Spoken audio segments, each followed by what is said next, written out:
All right. Well, thank you all so much for helping me test that, make sure that works. My name is Dr. Rebecca Mears. I'm a member of the VIN Foundation Student Debt Education team, joined also by Jordan Ben Shia, who will be in the background helping out with answering questions and things. And then, of course, the amazing Dr. Tony Bartels, our speaker.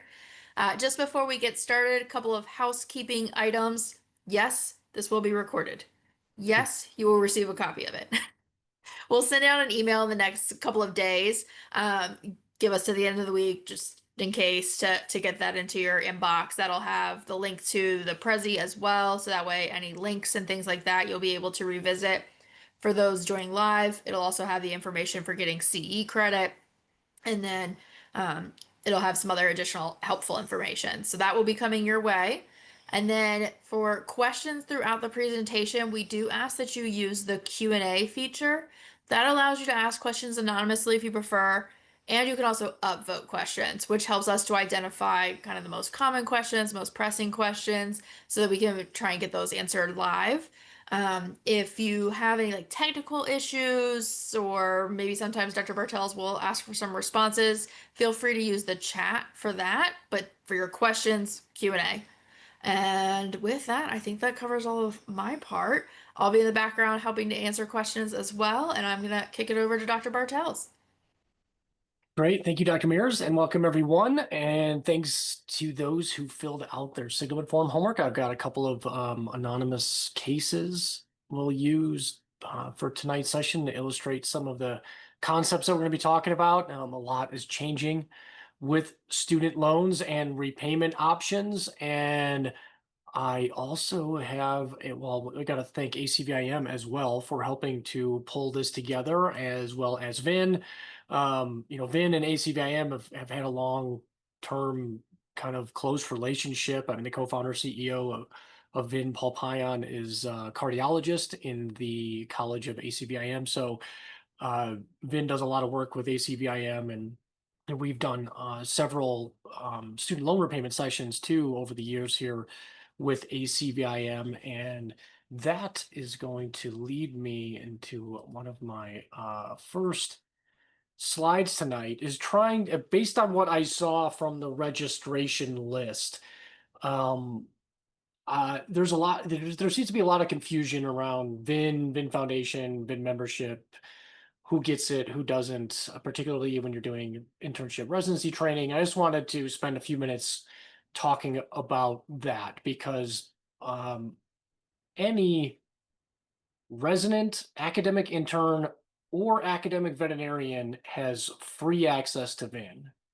Right, so if you joined as a student and you had free access as a student, and then you went right into academic internship, and then right into a residency, and then maybe stayed in academia, your VIN membership is still free, right? We just need to know where you are and what your current email address is and what your role is there, right? What kind of, whether you're in an internship residency or you're an academic veterinarian, we just need to know that information. And as it turns out, as you move through that system, you change email addresses and addresses, and it becomes very difficult to find you.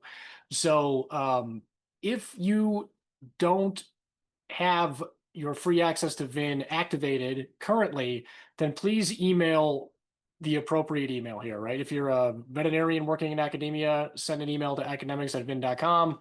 If you're an intern or resident and you fall into one of these categories I talked about, email interns and residents at vin.com, and we'll get you your access to VIN for free. Regardless of whether or not you are a VIN member, an active VIN member, fall into one of these categories, we do need you to have a VIN username and password to use the student debt center tools, the things that we're going to talk about. And in many cases, again, a lot of you fall into these categories.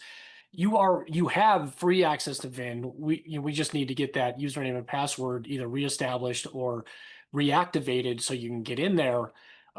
Your group is the interns, residents, specialty group is like herding cats. I mean, it's a tough one. And we want to do as much as we can to help and make this easier. If there are things that we can do to make it easier, to make you more aware of this type of thing, please let us know. Type it into the chat if you have an idea that's at the tip of your tongue. I'd love to know it because we're going to work on trying to make this a little bit more clear going forward. And then that kind of leads me into some of the stuff we're going to talk about tonight, because the Student Debt Center tools are freely available. Anybody can use them. Everybody does use them, but they're specifically designed for veterinarians and veterinary students. And we're almost to the point where everybody who uses the Student Debt Center is going to need to log in. So we know that we're primarily helping veterinarians. So having that username and password is going to be critical. If you're not an active member of VIN, we can still allow you access to the VIN Foundation Student Debt Center tools and the VIN Foundation Student Debt Center message board areas, so you can get free personalized assistance as well. So I know all of that sounds really confusing, but it really just boils down to you having a VIN username and password. And in most cases, you already have one. We just need to know what your current email address is so we can, get you back on there. You'll always have access to get student debt help, whether you're an active VIN member or not.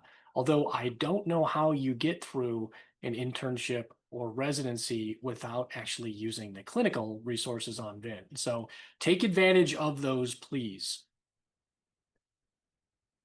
All right, so let's kick this off with a case and what we're going to talk about tonight.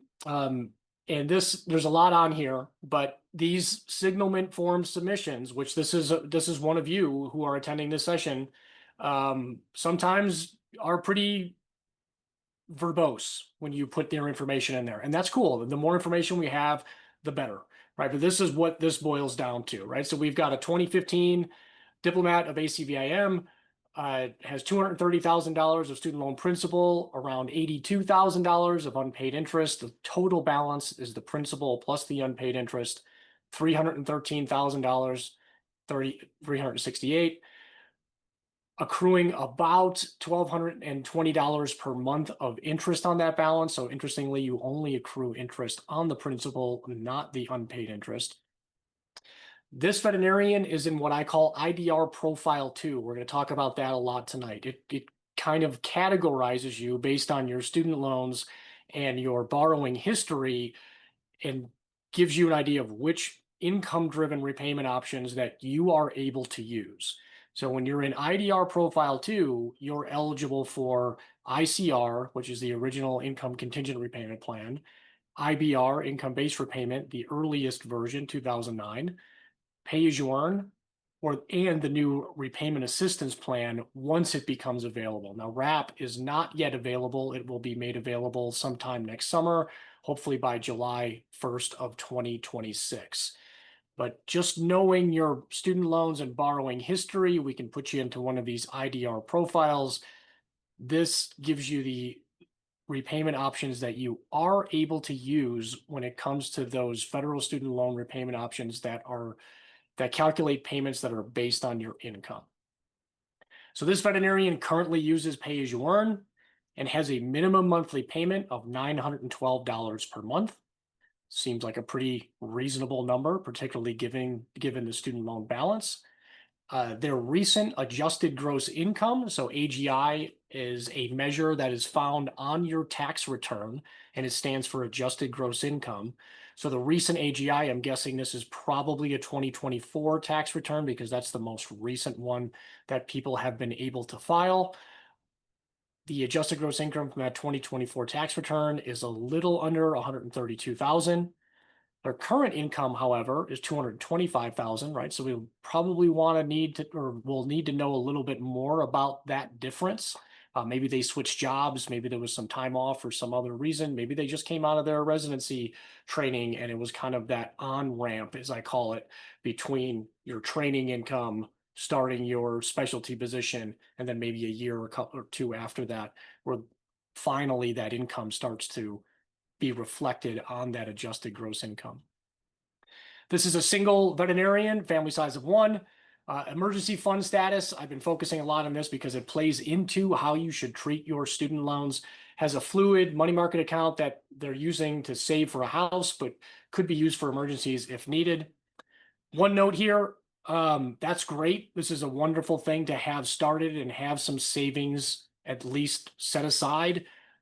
Please try to draw a line of separation between the funds that you dedicate for an emergency fund versus the funds that you may use to put towards the down payment on something like a home, right? Because you're going to want to have some extra left over, right? You don't want to blow through your entire savings on that down payment, because when you do become a homeowner, emergencies will happen, right? So you're going to want to have some left over. Best to draw a line between those funds that are truly for emergencies and those funds that are truly for the down payment on something like a home. But it's great that you have a fund here started. They also have $60,000 already allocated towards forgiveness, which is great, and they're earning 11% per year on that. That's outstanding. So that is, I'll say that that's probably the exception rather than the rule. We have a lot of veterinarians that are using income-driven repayment plans, but not a lot of veterinarians that are actually saving or have a dedicated fund specifically for the potential tax that can be triggered using an income-driven plan like pay-as-you-earn. And here's all of the primary concerns, right? This is why we give you so much space on that student debt and income signalment form to tell us, about your student loans, your financial wellness, and anything else that you're trying to get figured out when it comes to your finances and student loans, particularly. And here we can see, what's really encapsulating the frustration, right? The bait and switch. The fact that I've had a very good strategy for repayment for the last 10 years, using pay as you earn and saving for the tax at 20 years. And now it feels like it's been completely pulled out from under them. And when it comes to this particular IDR profile and pay as you earn, that's absolutely correct, right? The folks that are in IDR profile 2, in my opinion, are the ones that are getting screwed the worst in all of the recent changes that have happened with student loans and repayment, right? Because you had access to a 20-year forgiveness strategy, and now best case scenario is a 25-year, or RAP actually has a 30-year time horizon to reach forgiveness, right? So not going to, not going to extend it by 10 years as this person initially was concerned, but probably 5 years, unless they're scheduled to pay the balance to zero sooner rather than later. So primary concern, do I stay in pay as you earn? Hope the government will change its mind. I mean, maybe, that's, probably not likely, but who knows, right? I mean, we could see a shift. It depends. I mean, we saw kind of a major shift when, one party came and won the election, the House and the Senate. They get to write the rules, right? If it swung the other way and there was a different party in power that decided they were going to bring back some of the previous student loan repayment options, they could do that. I don't know. I'm not putting a lot of hope into that just yet. So we're going to go with what we do know and see what that means in terms of a strategy going forward. So good news is they're not going to be in repayment for an additional 10 years, maybe 5 years, right? And then we'll have to investigate to see what that looks like. So obviously we know from the emergency fund comment that they want to buy a house in the next few years, and they're worried about the changing income-driven plans and what that might mean in their budget. I know we don't want pay-as-you-earn to go away. I don't want to see pay-as-you-earn going away either, but right now the law says it's going away, but not until July 1st of 2028. Right, so you do have some time to still benefit from pay-as-you-earn, right? And none of this should impact your ability to buy a home. Right. So knowing what the payment might be going forward, working that into your budget, maybe there's some adjustments that you need to make, but none of this here suggests that you will not be able to buy a home just because you're going to lose access to the pay-as-you-earn plan. So how do we make sense out of this? So one of the first things I do when I look at a situation like this, we've got some time already logged towards forgiveness. We want to know what that is. In this case, it's likely 10 years, but we can confirm that, and we'll show you how you can see that information.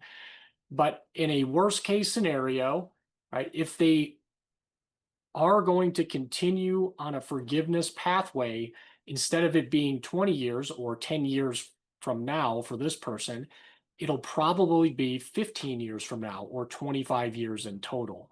And so if we wanted to see what it looks like to pay that remaining balance to zero in 15 years, so we had a zero balance instead of reaching forgiveness, this is what it would take, right? So 26, a little more than $2,600 per month, and a total projected cost that's about $468,000 from now, right? So that's a pretty far cry, $2,600 a month from their current monthly payment, right, of $912, right? So that's, I don't know that I'm going to jump right into that. Could they afford it? Probably. It depends on what the rest of their budget looks like and what that home buying budget looks like. But this is the comparison, if you will, to see if you should switch gears away from a forgiveness plan and go more towards trying to pay the balance to zero.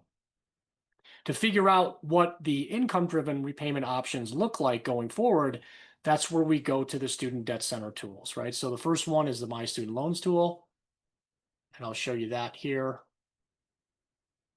So I'm already logged in, right? So if you go to this page or you're following along while we're doing this here, it's going to ask you to log in if you're not already logged into VIN. You can see that I'm already logged into VIN. I'm going to blow this up a little bit. This person's graduated from veterinary school, so we're going to upload their student aid data file. I'll show you how to get to this. Just wanted to start with the case to kind of pull things together here.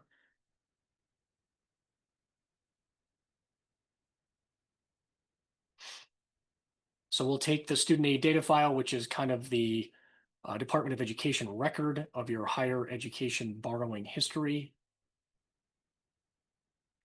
And hopefully that's going to work for me.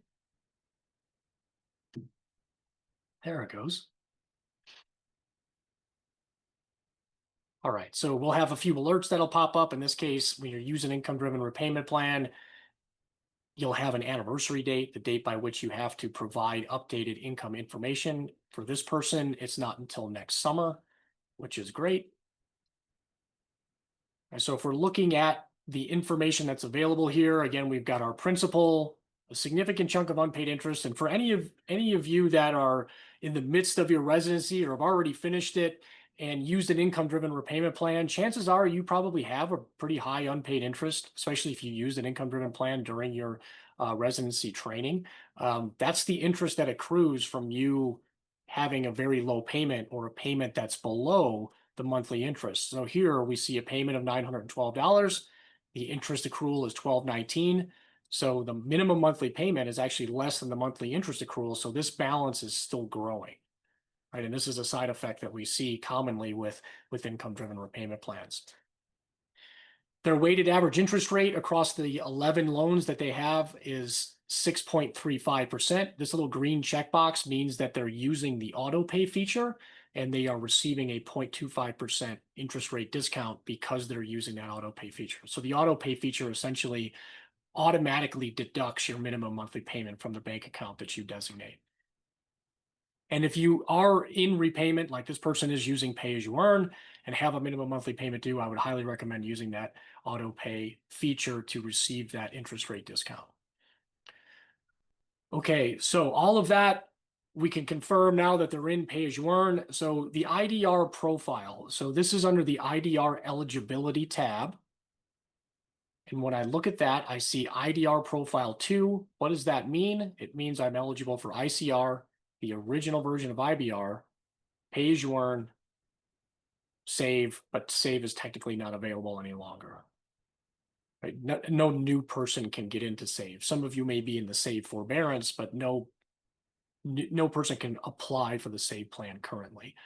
And then we see here that they're not eligible for the new version of IBR, right? So this is a mutually exclusive repayment option. You're either eligible for the original version of IBR or you're eligible for the new version, right? And to be eligible for the new version, you would have to have your first loan received after July 1st of 2014. Right. And that's unfortunate. This is why the people that are in IDR profile 2, in my opinion, are getting screwed the worst, because pay as you earn has a 20-year timeline to reach forgiveness. IBR, 25 years. SAVE was 25 years, and repayment assistance plan is 30 years. If they were eligible for IVR 2014, they would still have a 20-year forgiveness option. So those folks are in what I call IDR Profile 1, right? And that's really something you want to differentiate between before you make any decisions on your student loans, right? Because if this person were eligible for the new version of IVR, then they would still have a plan that looks almost identical to Pay As You Earn, and they wouldn't have to worry about losing access to Pay As You Earn after July 1st of 2028. But because they don't meet those requirements, we have to look at the other remaining options, being IVR 2009 or that new repayment assistance plan once Pay As You Earn goes away, right? So we'll take this information, send it over to the student loan repayment simulator. All of that information, again, if you're logged in, you upload your student aid data file, it's going to bring all of this information over. And this is one of the reasons why we're working towards making everybody log in. It just makes all of these tools work much better together. We even bring in your IDR profile over, reflect that your interest rate, it has the auto pay discount. We take a guess at your years in repayment. You can adjust that. This is a really critical input, right? I see a lot of veterinarians who have been in repayment for 5, 7, 8, 12, 15 years, not putting in the years in repayment. And that is really important because it sets the time frame for how long we should run the simulation until you reach forgiveness. Right? If you're starting it from zero and you've already been in repayment for 10 years, you're not going to like what comes out of the simulator. So it's kind of a garbage in, garbage out scenario. But if you put the appropriate repayment time into the simulator, it knows how long to run it. And then we can give you a more accurate comparison between paying the balance to zero before reaching forgiveness versus continuing on to plan for forgiveness. The income information is entirely on you to fill in, at least at this current juncture. I will put in their current annual income and then the income that they had. I don't remember exactly what it was. I think it was 133. Here, let me go back real quick. 131,955. Right? Because that would be the information that you would use if you were to change repayment plans now. And it also happens to be the information that they probably used to get the payment they have for Pay As You Earn currently. They're not married. I mean, if you were, this is where you'd enter that information and how you file your taxes, whether or not your spouse has income or student loans. And if you had children and other dependents that you support, you would enter that information in the family information section. In the advanced simulator settings, we can enter this person's $60,000 current forgiveness savings and their 11% average annual return. That will factor into the forgiveness planning module that helps us project what those remaining costs are if you were to reach forgiveness. And then we hit the run simulation button. There was actually a question in the Q&A about forgiveness funds, since you just mentioned it. What is it? Is it simply a brokerage account with the intention of being used to pay off loans in the future? That's my guess in this case. We could get more information on the message boards when we go back and forth. This person had selected to have their case posted anonymously on the message boards for evaluation. But chances are, if you're earning 11% here and a $60,000 balance, that's probably a taxable investment account, right? So it could be something as simple as it's all in a Vanguard VOO index fund, right? That's probably earning close to that this year, last year, and over the last 10 years, that's probably a good estimate.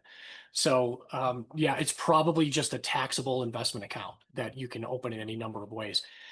After we run the simulation, and I'll come back to this in a second, but just to answer the question, in the forgiveness planning module, we actually have a link to a blog post that talks exactly about that, right? So when we talk about a dedicated forgiveness savings fund, we generally mean putting funds into a taxable account, typically a brokerage account, right? And then it's invested in any way that you're comfortable investing it, or with the help of maybe a certified financial planner, right? That's designed to grow over time, right? I mean, you could just as easily put that $60,000 in a bank account, but it's probably only going to be yielding, 3.5% right now, right? So that's the advantage of putting it into something more aggressive. Now, the disadvantage is this could turn south really quickly, right? And you can end up with a negative growth rate, which means you would lose ground. So it depends upon your comfort level with investing, and whether or not you have some assistance to help you with that. All right, so we're going to come down and just kind of look at, well, what does this look like, right? I mean, if I were to try to pay the balance to zero in 10 years, I would have to pay even more, right? So $3,500 a month, as opposed to the 15-year option we talked about earlier, which was closer to $2,600 a month. Now, I don't have a way to show you what using pay for the next 2.5 years and then switching to another plan looks like, but we can ballpark it, right? So if you were to switch, if this person were to switch to IBR 2009 tomorrow, right, their payment would go up to about $1,300 a month, right? And their total repayment cost would be about $461. They would still have a small amount forgiven, right? But that amount is higher than the standard 10-year plan amount, right? But do I really want to pay $2,000 a month more for the next 10 years? Right? Those are the types of questions that you have to ask yourself in terms of aligning that against your other goals. Now, I mean, here's where you can see the, the anger, right? Pay as you earn was really helpful. Right now, this person is unfortunately looking at paying, hundreds of thousands of dollars more towards their student loans just because, they changed the rules. Right. And repayment assistance plan in this case, probably not going to be all that helpful. Right. So it does help to accelerate you're not going to reach forgiveness. Right. But it's also going to end up paying a little bit more. So I'll probably just discard that one.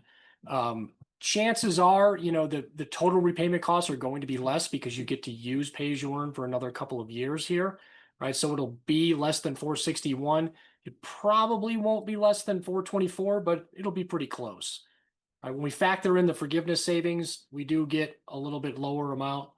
They don't need to save anymore. In fact, they probably have more than they need allocated towards forgiveness, which can help to buffer those higher payments under IBR once they get there, so they don't have to change your goals of buying a home, right? You can start to draw this down and actually redirect some of these funds maybe into your other emergency fund or home down payment because you don't need that much to cover the tax under IBR compared to pay as you earn.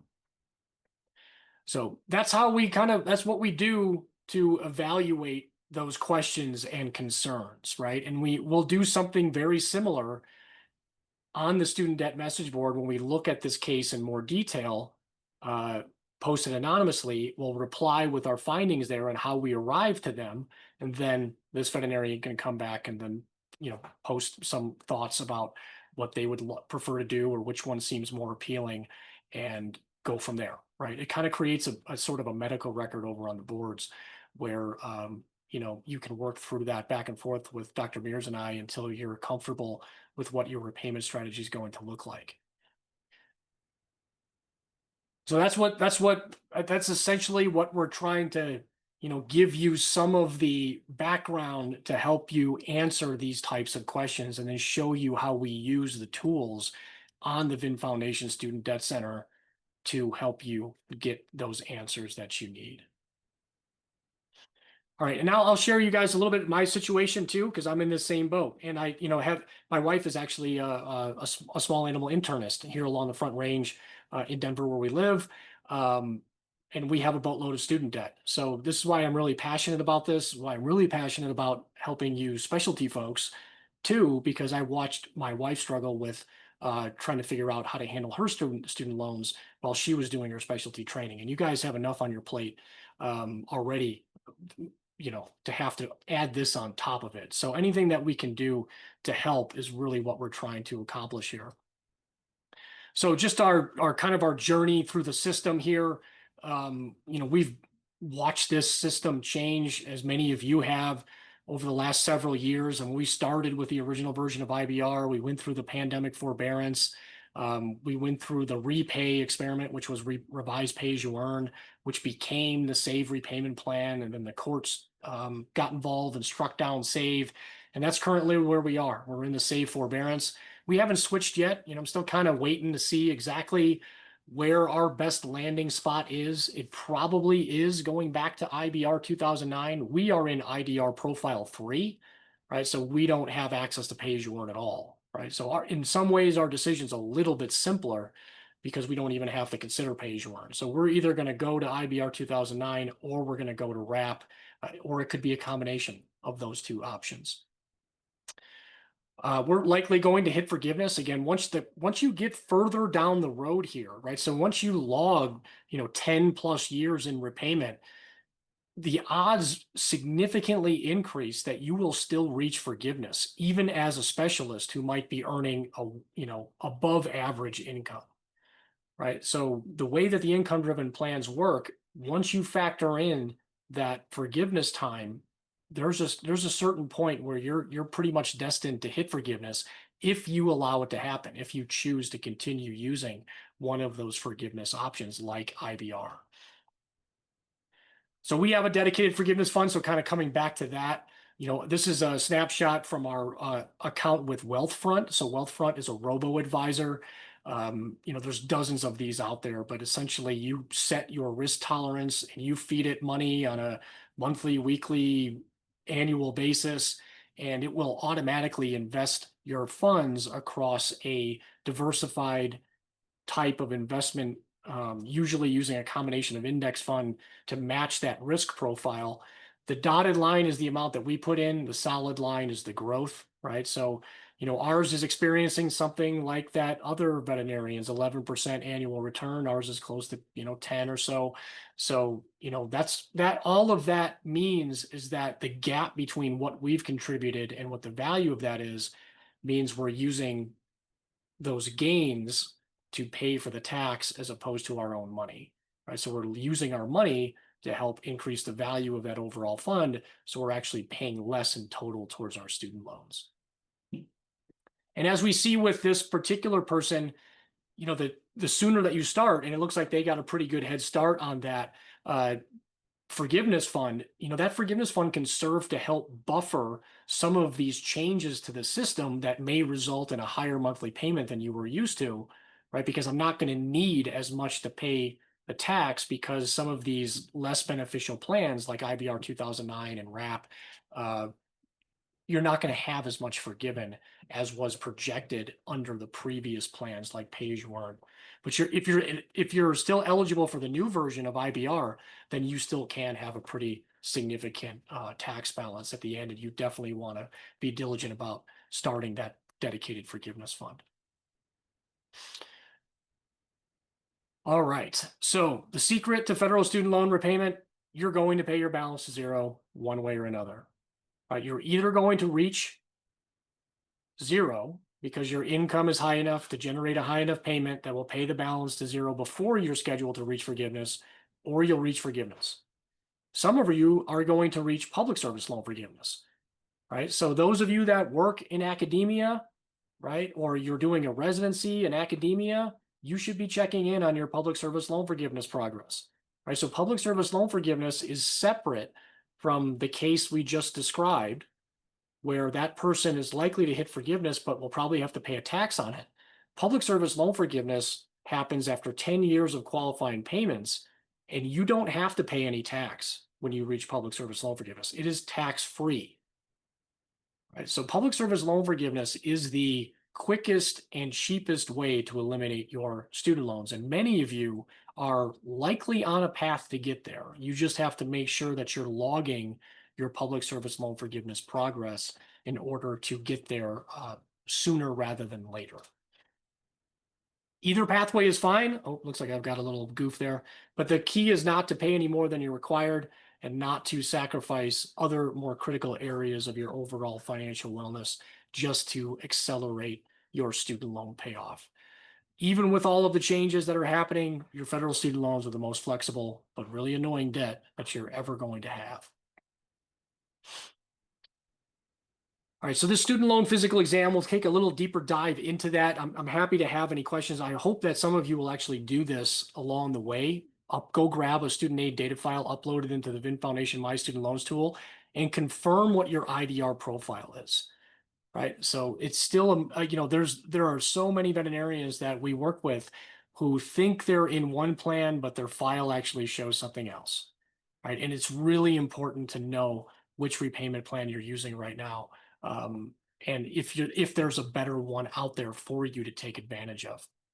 So we're going to understand our loan types. Of course, the amounts are important and the interest rates, but really what's more important when it comes to those federal student loans are what options do you have the ability to use and which repayment plan are you currently using? And then for those of you that are working towards public service loan forgiveness, we want to see if you have that time already logged, and it will be in your file, right? So we can see what the Department of Education thinks your public service loan forgiveness progress is. And it's always a good idea to get an accounting of that so you guys are on the same page, right? That's another area where we see a lot of disagreement, right? The veterinarian thinks they have 7 or 8 years of public service loan forgiveness progress, but the student aid data file might only show 6, right? And if that's the case, then you probably want to figure out why there's a difference.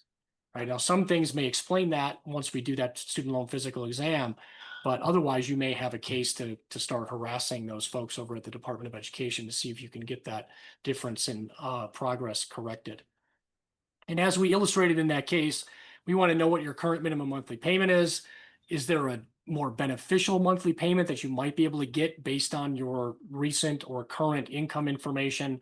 Compare that against how much interest is accruing so we know if we're actually paying the balance down or if it's still growing. And then when we're due to renew our income information, if we're using an income-driven plan, and I'll show you how you can find those forgiveness counts as well. Unfortunately, a lot of this stuff lives in various places. Couple of questions coming in about PSLF. If you were in an internship residency for 4 years, but then enter private practice, is there any way to achieve public service loan forgiveness?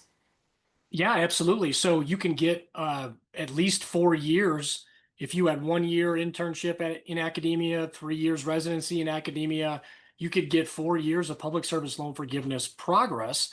And then if your career has you or you find an opportunity to work for an academic institution or some other 501(c)(3) nonprofit organization that puts you back on a public service loan forgiveness pathway, then you'll pick right back up where you left off, right? So you'll have that 4 years of progress.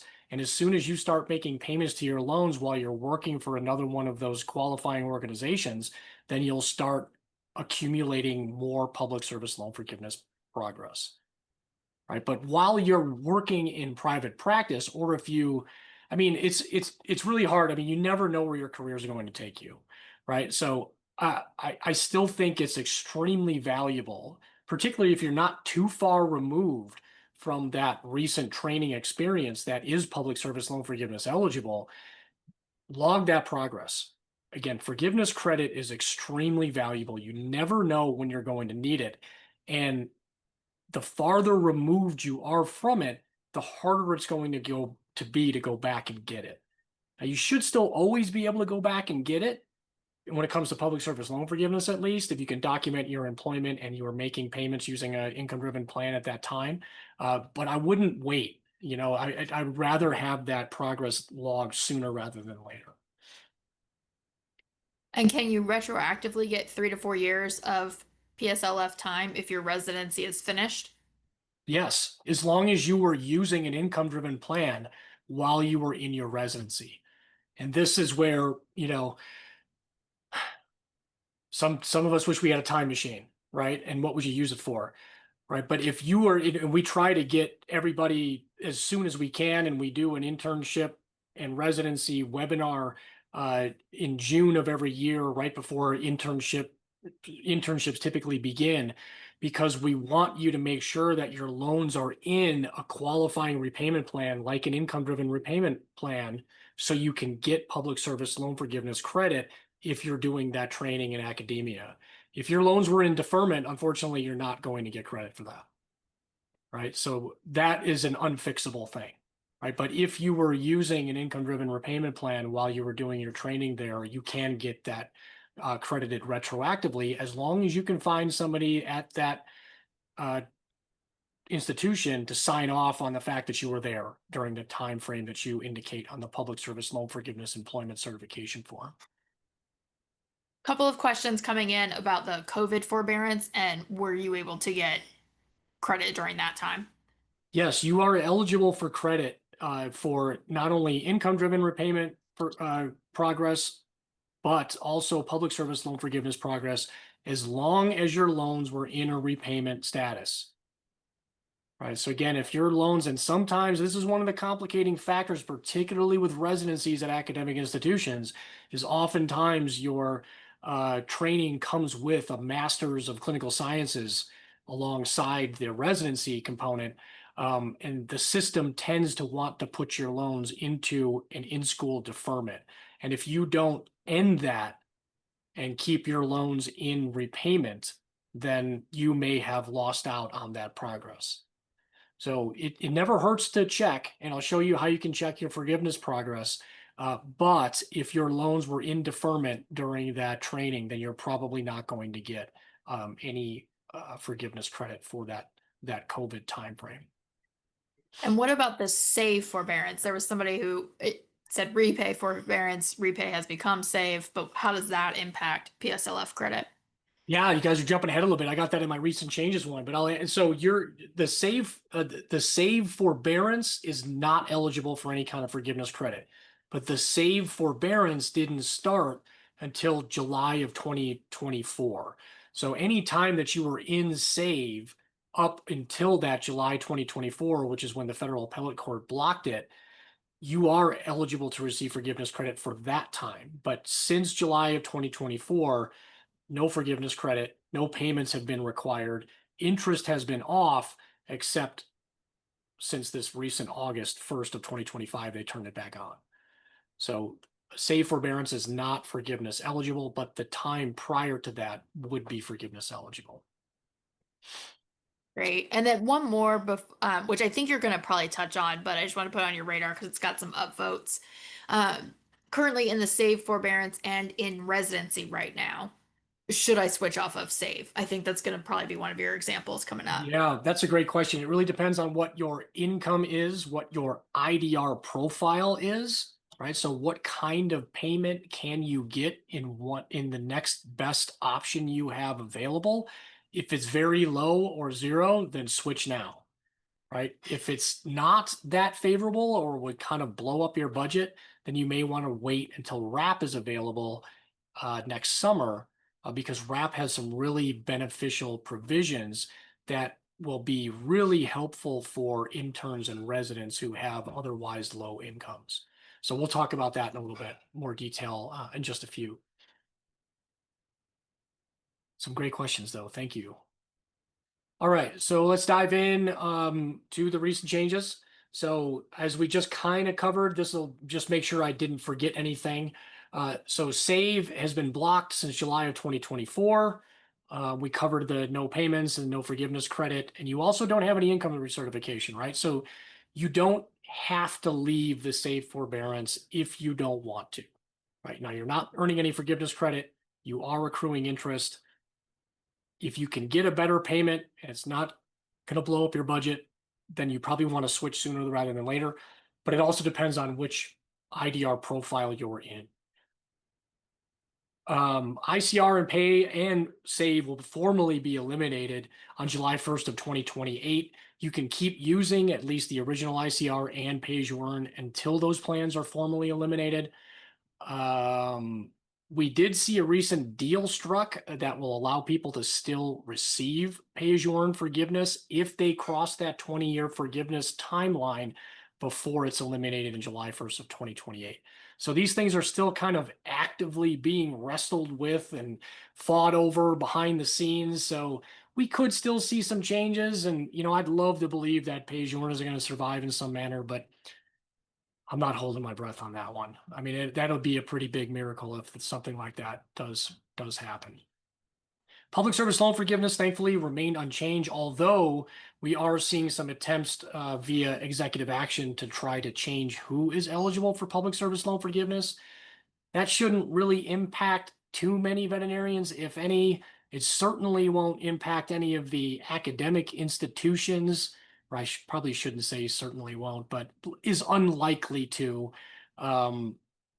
the 501(c)(3) language is pretty strong in there, and they're going after organizations that I don't typically associate with veterinarians employment or activities.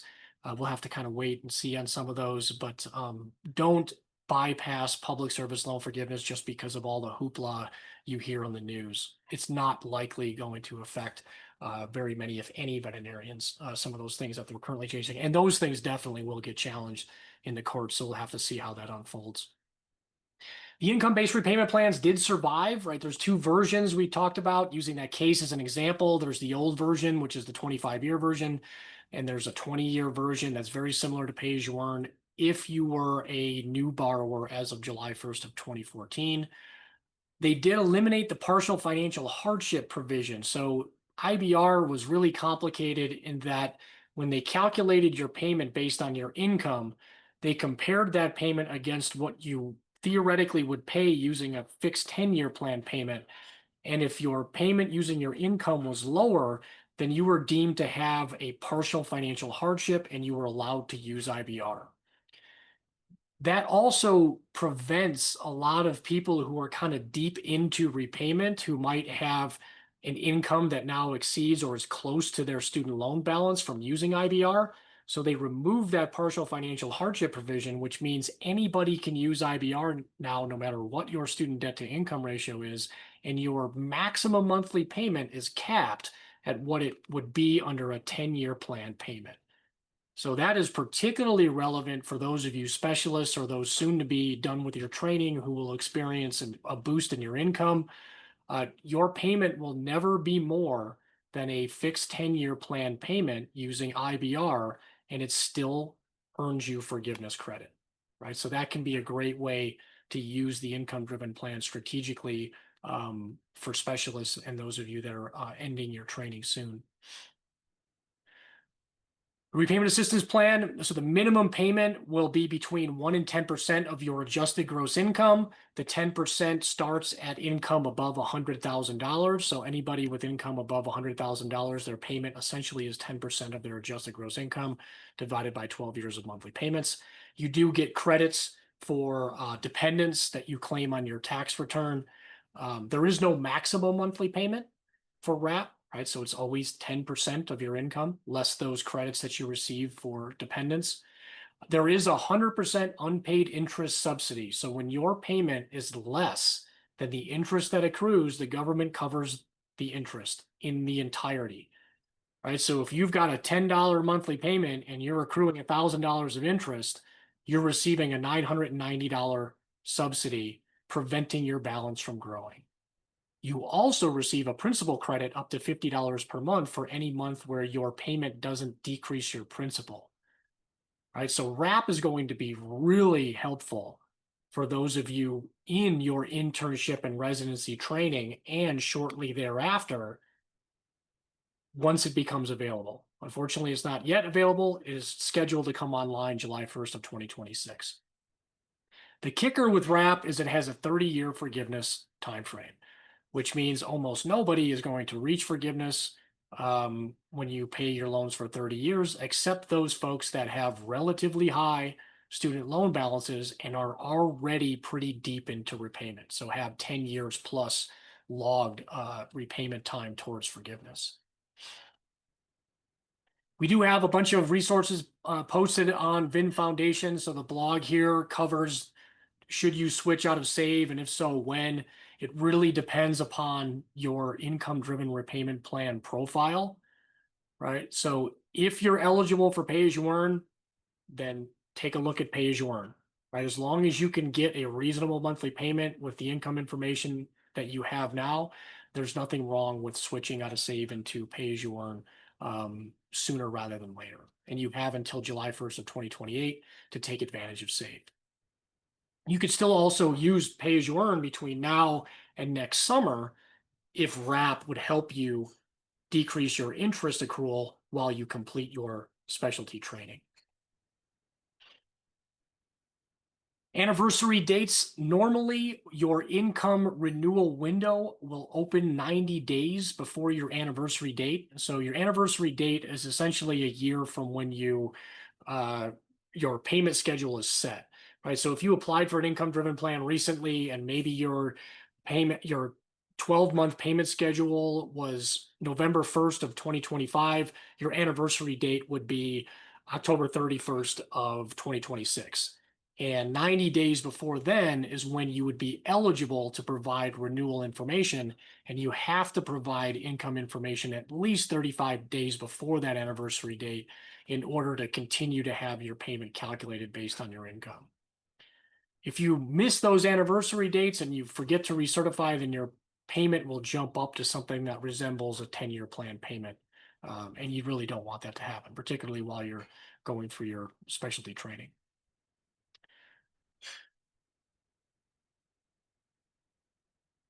All right. So what are we going to see on our student loan physical exam? We're going to see a lot of different loan types, primarily direct unsubsidized loans, maybe some grad plus loans, loans from undergrad. It might be direct subsidized loans. If your higher education and career extends back into the 2010s, you may still see federal family education loans. Hopefully not, because this was the big push during the one-time forgiveness count adjustment. So during that pandemic forbearance period and when we were coming out of it, there was an opportunity to consolidate loans and still preserve your forgiveness time. And that helped to eliminate a lot of these FFEL program loans. But there still are floating around out there, just not nearly as many as there used to be. Perkins loans are still showing up, although they discontinued that program in 2018. Health profession student loans are probably the other big federal student loan type that many of you may still have on your ledger. They are a type of federal student loan. They can be consolidated and turned into a direct loan. So they would be made eligible for things like public service loan forgiveness and the income-driven repayment plans. Same is true for those loans for disadvantaged students. Private loans are pretty much anything that doesn't fall into these other categories. And I saw some questions about private loans. If you have private loans in addition to your federal student loans, then you want to get the most beneficial payment on your federal student loans as possible, and then try to accelerate the payoff of those private loans. Your private loans are not nearly as flexible as your federal student loans. They're not eligible for forgiveness. They're not eligible for public service loan forgiveness. They have very limited deferment and forbearance provisions. So you really want to try to eliminate those as soon as you can, even if they have lower interest rates than your federal student loans. And the way to approach that is to get your federal student loans into the most favorable plan possible with the lowest minimum monthly payment, so you have the resources to try to accelerate the payoff on those private loans. You can also look to refinance those private loans, right? If you have some really not beneficial private loans that have high interest rates or variable rates or, short repayment terms, you can shop around and see if you can find a better deal. Probably shouldn't be a resident when that's happening, right? You're going to want to show maybe some more robust income and maybe a deeper credit history than you may have as an internal resident.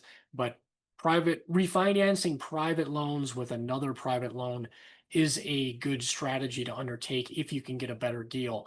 I would not recommend refinancing federal student loans with a private loan because you're trading a very, very flexible loan for one that's not very flexible.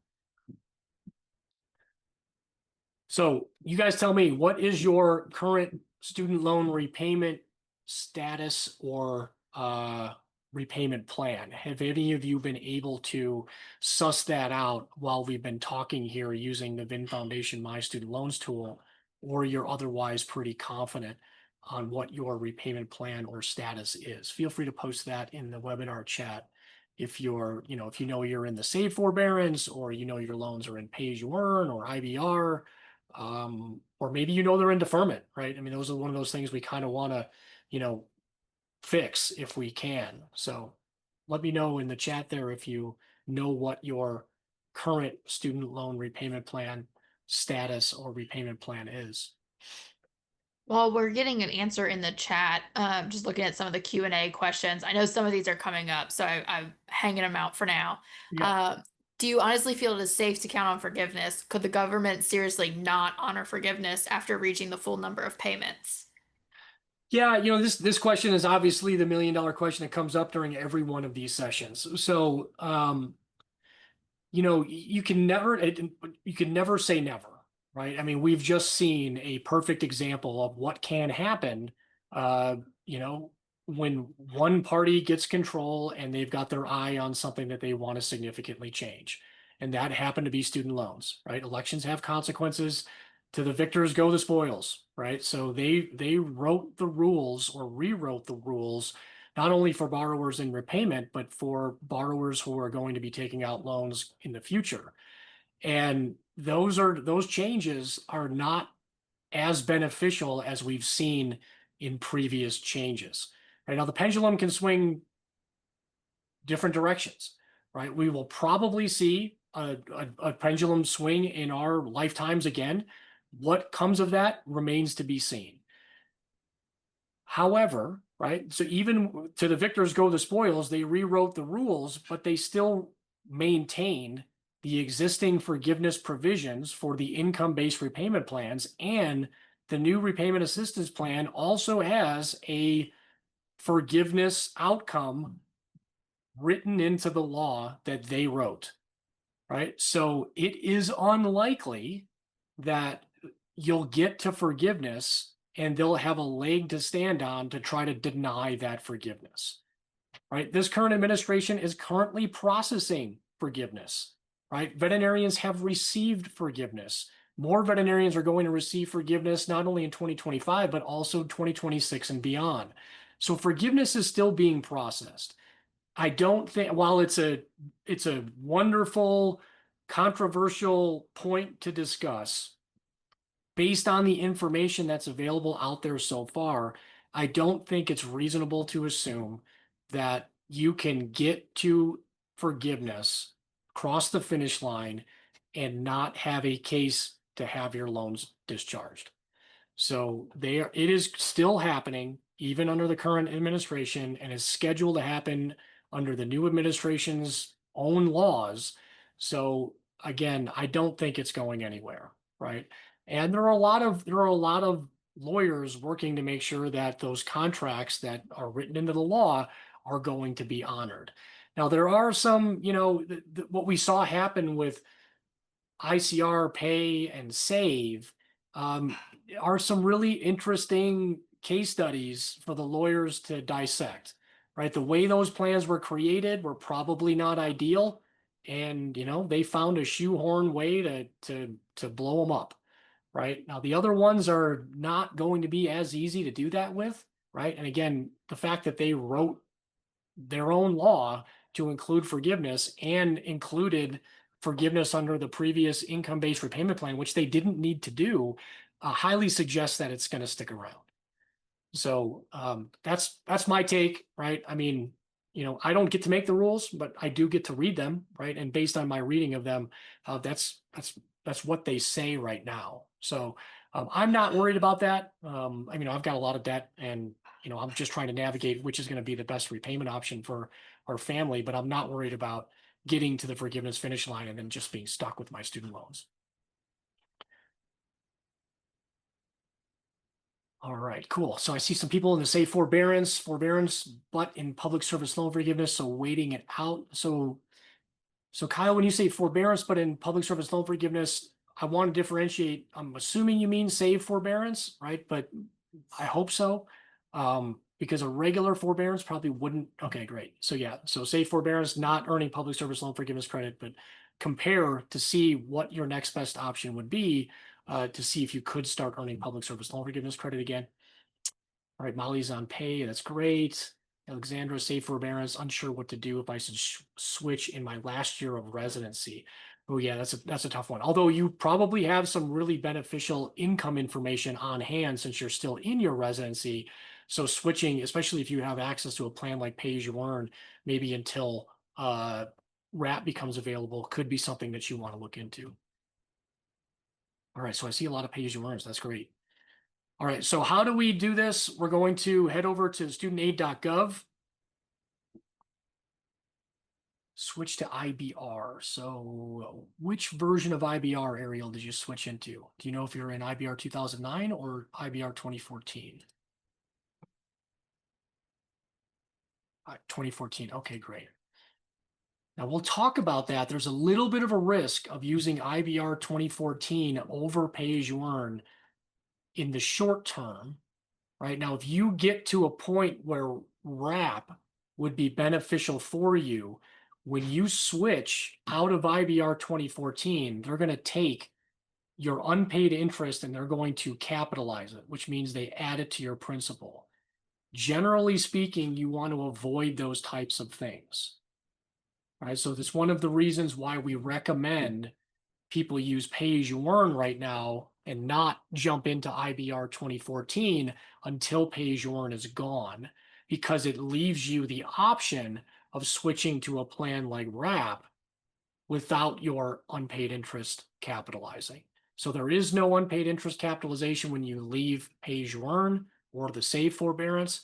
But once you're in IBR, whether it's IBR 2014 or 2009, when you try to leave that program, if you have unpaid interest, the law says it has to be capitalized. So it's just one thing to be aware of. The chances are you may remain in IBR for the duration of repayment. In that case, it's fine, right? But if you were to consider leaving, you're going to want to consider what the unpaid interest capitalization may do to that that exit when and if you do that. All right, so here's my student debt, my remaining debt. So it's 163 of principal, 13,000 of interest, and that's growing because I'm in the save forbearance and interest is back on. My due date doesn't make any sense, right? Because save is not going to be around that long. And I really wouldn't leave my loans in save forbearance for that long anyway. But it just goes to show kind of some of the nonsensical information that's floating around in the system right now. My loan servicer is Nelnet, but this isn't all of the information that I need. I'm heading over to the view details here. And I'm looking for this download my aid data. Right, so this is going to be what generates that ugly text file that I can save to my device and then upload to the VIN Foundation My Student Loans tool. So that's how you get the student aid data file.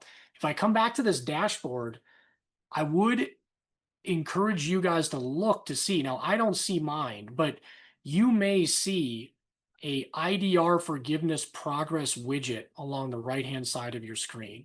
Right? It was available briefly towards the end of 2024 and early 2025, but then the incoming administration took it down, and we're starting to see them put that back up for some folks.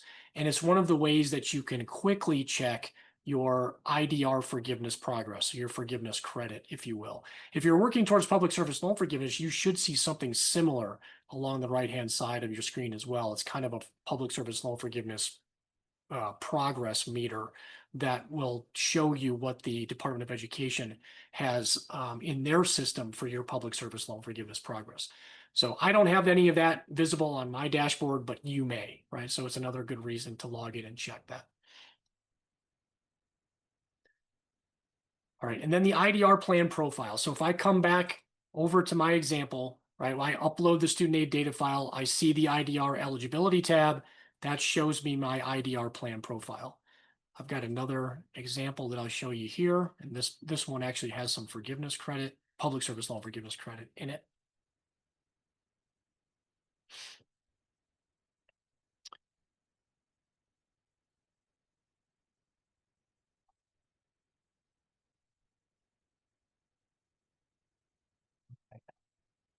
Hey, so we've got another alert here, another person using pay-as-you-earn. Their anniversary date is about a year from now, so November of 2026. So that's great. You don't have to do anything until 35 days before then. So accumulated public service loan forgiveness time, we've got inconsistent amounts.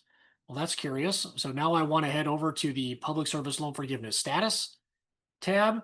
And I can see I've got, I've got 4 direct unsubsidized loans. I've got 4 direct grad plus loans. Here are the respective balances. The direct unsubsidized loans have 72 months of qualifying time. The grad plus loans have 71. So we're 1 month difference. I have no idea why that would be. It could be something, as simple as an error in the system.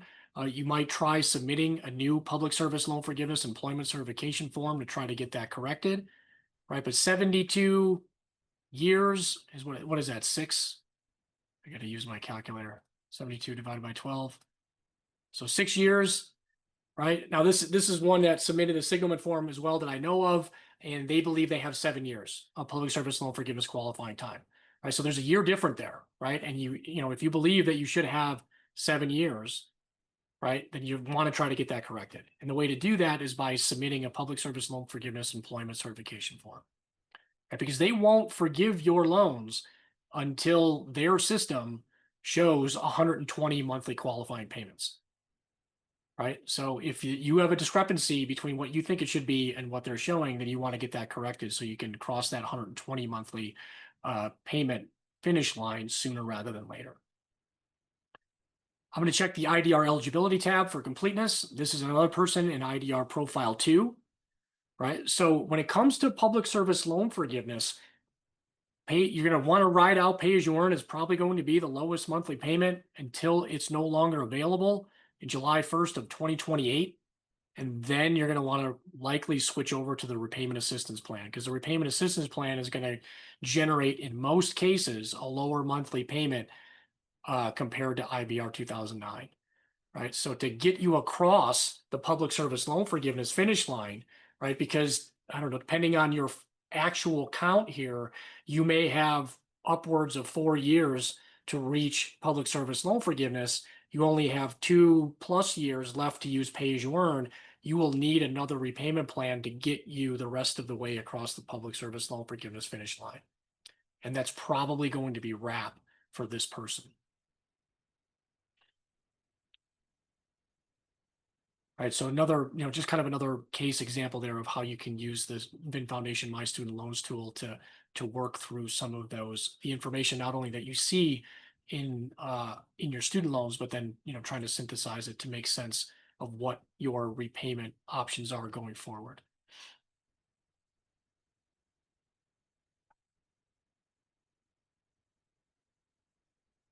Okay, so repayment options come in 2 general flavors. So we've got time-driven, which are the more traditional repayment methods. It's more like a mortgage, auto loan, pretty much any other loan that you're ever going to have, like a private loan. So you can choose to pay your federal student loans using a time-driven plan. The problem is that other than the standard 10-year plan, payments made under other time-driven plans, so like an extended 25-year or a 30-year plan, if you consolidate your loans, those are not forgiveness eligible, right? And forgiveness credit is extremely valuable. You never know when you may cross the forgiveness finish line, whether that's public service loan forgiveness or income-driven repayment forgiveness. So if you're going to make payments towards your federal student loans, better to use a plan that gives you forgiveness credit just in case you need it. Just because you use an income-driven plan doesn't mean you're automatically going to reach forgiveness. You can use an income-driven plan to get to a zero balance, but still hedge your bets by receiving forgiveness credit just in case you need it. Now, the income-driven plans, they don't work anything like the time-driven plans, right? They calculate your payment based on your income and your family size and your tax returns, which is really hard to make sense out of, but they generally have a more beneficial, meaning a lower monthly payment compared to the time-driven plans. So that's where you can free up some cash flow to help you, build an emergency fund, save for a home, buy into or start a practice, jumpstart your retirement savings, start a family, all those sorts of things that people generally want to do as professionals or otherwise, right? But don't feel like they can because their student loans are lingering or they have to, make a sizable payment to eliminate them faster. And the reality is you don't, right? You can have the payments calculated from your income, which tends to keep them at a more reasonable rate compared to your income. And we can see that, right? So when these are some tables that just compare monthly payment. It's just a lot to digest, but generally speaking, when you're at the higher end of the borrowing spectrum, so the 250s and above, right, to pay off loans faster requires a significant portion of your monthly take-home pay, right? And we just don't see those kinds of payments until your income gets well into the, the six-figure ranges, right? So 350,000. Now, many of you as specialists are either already there or you may get there, and that's cool, right? That's when you would pay your loans on a more aggressive time schedule. But it doesn't make a lot of financial sense to pay your loans as if you're earning $350,000 a year until you're actually earning $350,000 a year. Right? There's better things that you can do with your money, and your federal student loans will allow you to have a payment that's lower in the meantime until your income gets to a point that may accelerate that payoff sooner. So the IDR plan features, I've talked about some of these already, but this is just more to drive it home in case I missed something or you're curious about how they calculate these payments. But pay as you earn and IBR 2014 are essentially the same. The payment is calculated at 10% of what's called your discretionary income. That's a special formula that is used for some of these income-driven repayment options. The IBR, the original version, is 15% of your discretionary income. So we can see pretty easily there that IBR 2009 is going to have a higher monthly payment compared to pay or IBR 2014. RAP does not use the discretionary income formula. It just takes 1 to 10% of your adjusted gross income, depending on where your income falls in a table. And then ICR has got a really, really complicated formula. Almost nobody here is going to benefit from ICR. The exception is when your debt to income ratio is low and you still see a pathway to reach forgiveness. So those are cases where people have 20 plus years of repayment time logged, and they may have 20, 60, $80,000 of student loan left, and their income is well above that. ICR can still help them reach forgiveness in those shorter windows to get across the finish line. But the monthly payments, the calculating the monthly payments is a bit of a mathematical gymnastics. The maximum monthly payment, so for the IBR plans and pay as you earn, it is set at the standard 10-year plan. We talked about that with the partial financial hardship elimination. There is no maximum on the repayment assistance plan. ICR, there is a maximum. It's set at the 2 times the standard 12-year plan amount. And then repayment assistance plan, we talked about this one as well. Has some pretty unique features, kind of similar to SAVE, right? So, back to the question about, what if they just rip up all of these options and don't honor forgiveness when we get there? Ironically, SAVE is the one that, seems to have been a bridge too far. And, everybody figured out a way to sue to prevent SAVE, and how dare we, create a plan that's so lopsided.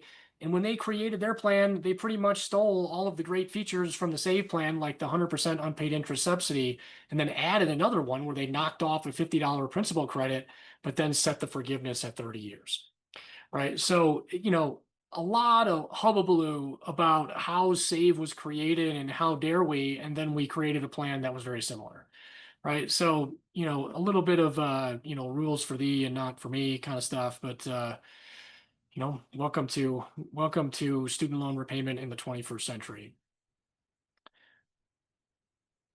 All right, I'm going to skip the repayment plan formulas. They are in here if you really want to see how those payments are calculated. What are we doing on time here? All right, so these repayment strategies, depending on where you are in your specialty career path, will determine what you should be thinking about or how you should be treating your student loans.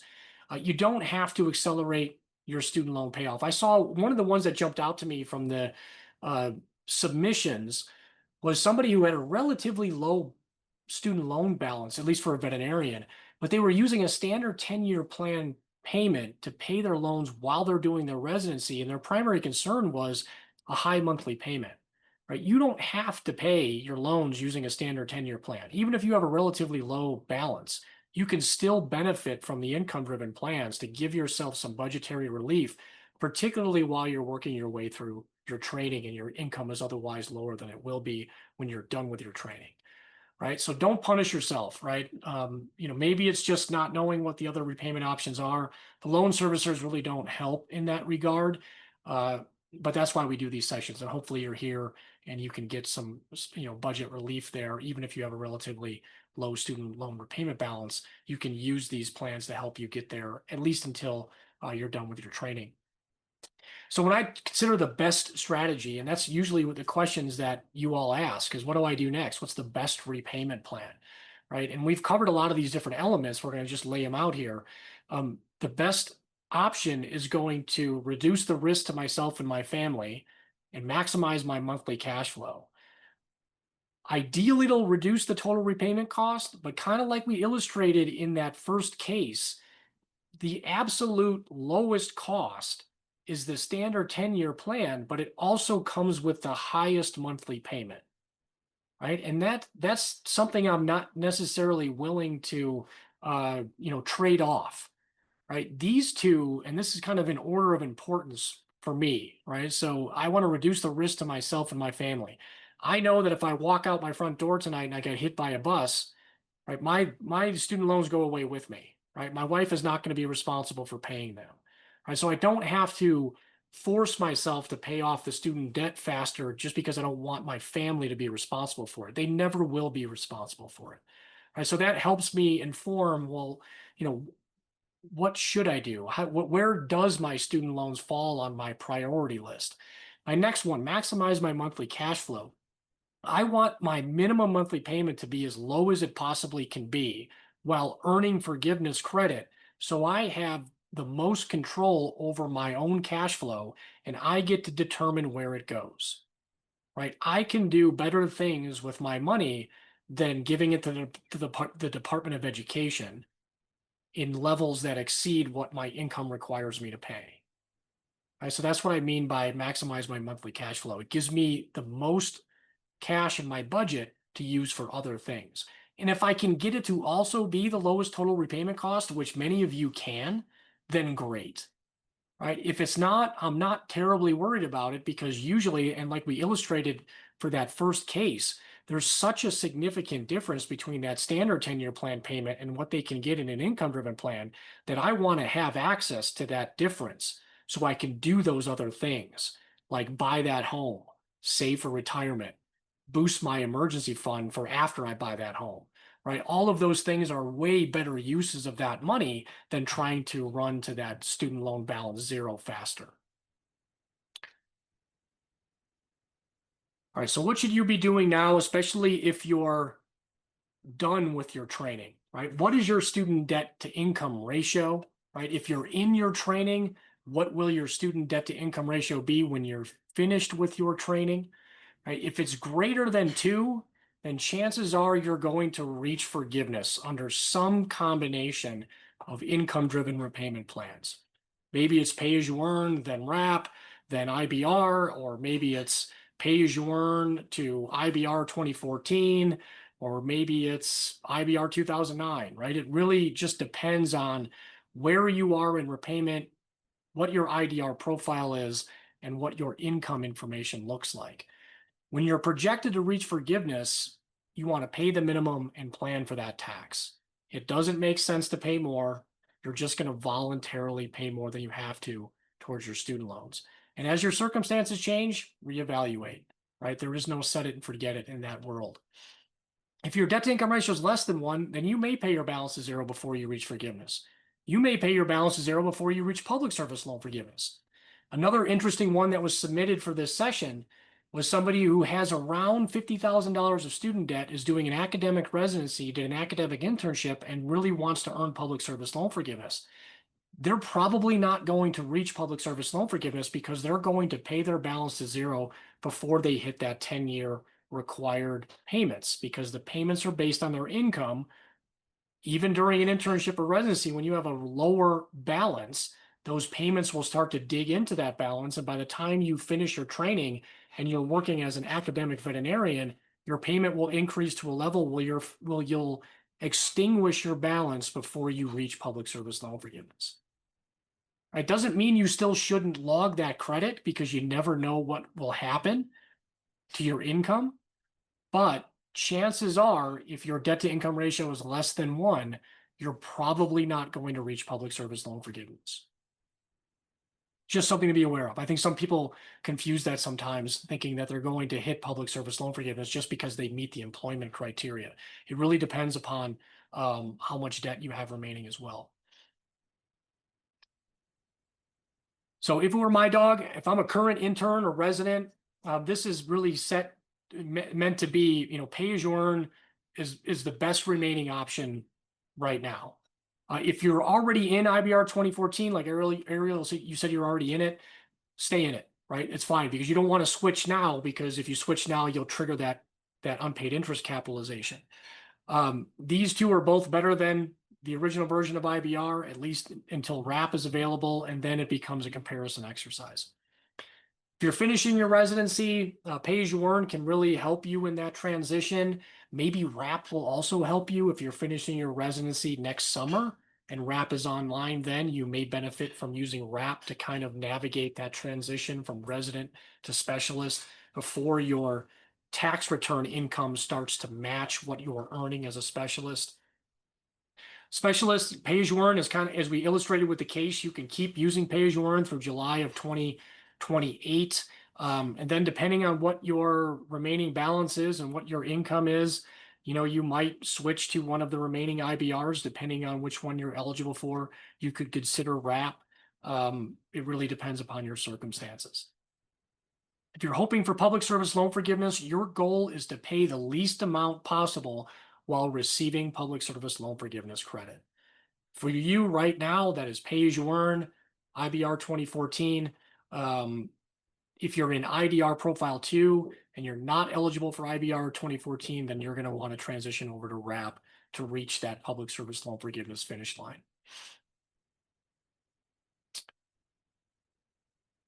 Do not defer your student loans, right? This is one of those reflex actions that's somewhat built into the system, but is still kind of the conventional wisdom floating around in the medical training community, particularly for veterinarians, because a lot of your predecessors, that's what they did with their loans, right? That's not what you want to do with your loans. While it's easy to do, and it's also easy to fall into, particularly during those academic residencies, you want to keep your loans out of deferment. So in an income-driven repayment plan, ideally the most beneficial one you have access to. If you're kind of just getting started in your training and your loans are in the save forbearance and you want to wait until the repayment assistance plan is available so you can get that unpaid interest subsidy, that's perfectly reasonable. But you want to make sure you keep those loans in an income-driven repayment plan, because deferment, not only do you rack up interest, but when you end a deferment, that interest will get added to your principal. It'll get capitalized. And the higher your principal, the more interest you're going to accrue, the more you're going to pay back, whether you reach forgiveness or not. So keep your loans in an income-driven plan. Use RAP if it makes sense for you once it becomes available. It's going to be, when we do the next internship residency sessions for this summer, barring any significant changes, RAP is going to be that preferred method for navigating those specialty trainings for those folks that have student loans, right? So it can't get here fast enough for folks in internships and residencies. So we have less than a year before it's due to arrive, but you do still have to wait a little bit until it is here.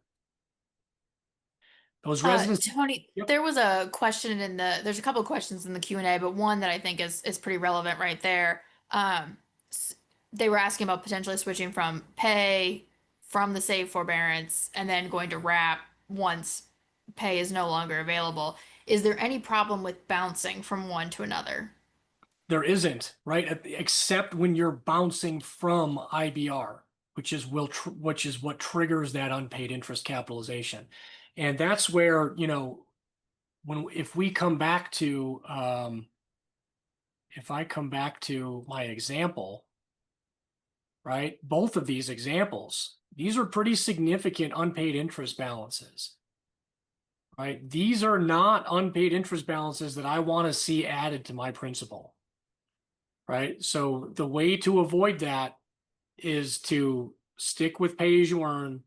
So when you leave, that unpaid interest will stay in that unpaid interest bucket, right? The risk in the quote bouncing around is if you're in IBR and then you bounce to the repayment assistance plan, that unpaid interest will get capitalized. Right. So that's the only real risk other than the administrative risk of having to apply and make sure that your loan servicer is calculating the payment correctly and that your payment schedule is set correctly. There's all that stuff that comes with switching. So you want to try to keep the switching to a minimum, but I mean, clearly we're in a transitionary phase right now where switching is going to be required, once if not twice, before you land in a more permanent place. Don't fear it. Just be aware of what can happen and try to avoid the unpaid interest capitalization if you can.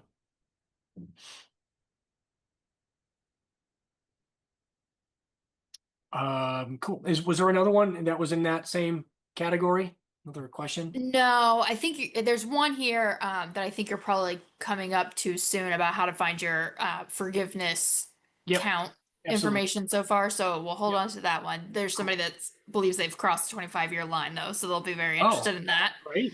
Let's confirm that. That's great. Cool. So I've already talked about this. Beware the auto deferment. So when you do those academic residencies, or if it's a combined program that has some other academic coursework associated with it, the system is set up to recognize when you're back in school and enrolled at least half time. So that's the magic phrase, at least half time. And it's determined by the number of credit hours that you take. So if you cross that at least half time status, the system will try to automatically defer your student loans as if you were a student again, kind of like they did when you were in vet school, right? But the difference is because your loans have already been through their grace period and in repayment, you can end this in-school deferment, right? It's best to end it or waive it before it actually happens, right? So if you know you're starting a academic program as part of your advanced training, you want to reach out to your loan servicer and tell them to ignore any deferment requests and keep your loans into repayment. Some of them may require you to do that in writing. Others will allow you to get away with a verbal, but you still have to confirm that that has happened.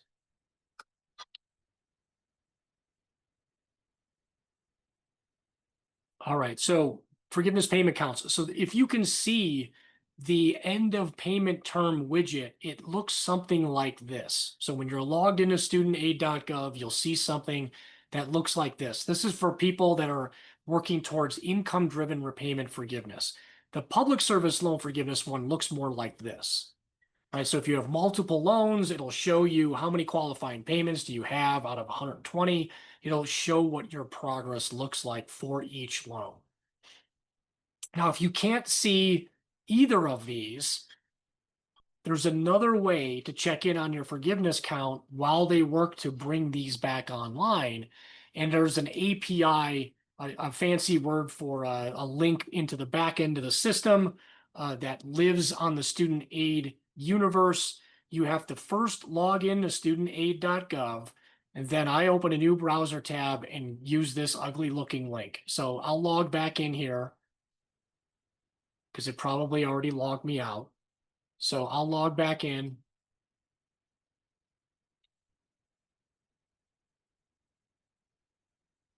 Using my username and password. They'll send me another code.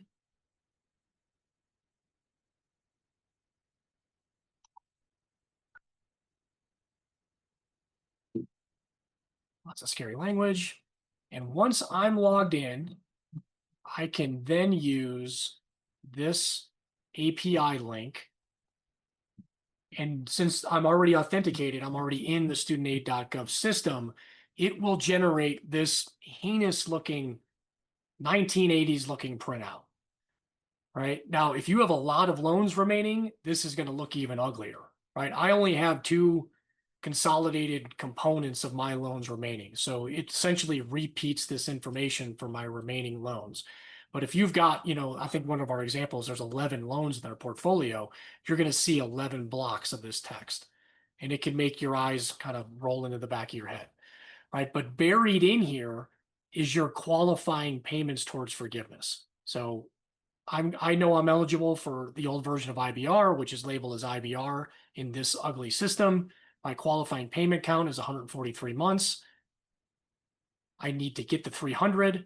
I have 157 remaining, right? So for the person who thinks they're 25 years across the finish line, you want to see more than 300 qualifying payments here and 0 in the forgiveness remaining payments, right? So I would encourage you to do that. Do that now and let us know what you're seeing in there, right? Because that's how you can confirm what the Department of Education thinks you have in terms of forgiveness credit.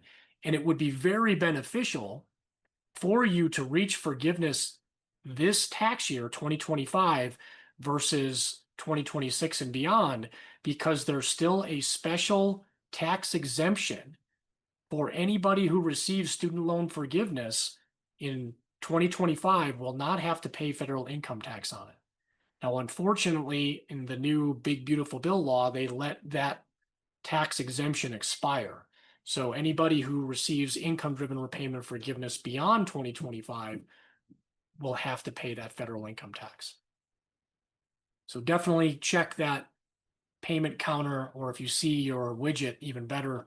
And if you haven't gotten a notification that your loans are due to be forgiven, then the Department of Education probably is not on the same page as you, right? So those letters are still going out, right? The people that are set to receive forgiveness in this tax year have received those notifications, right? So doesn't mean they can't be wrong, right? And if you do see that you've got more than 300 qualifying payments, we can talk about some ways that you can open a case with your congressional delegation to try to help them get that resolved for you behind the scenes.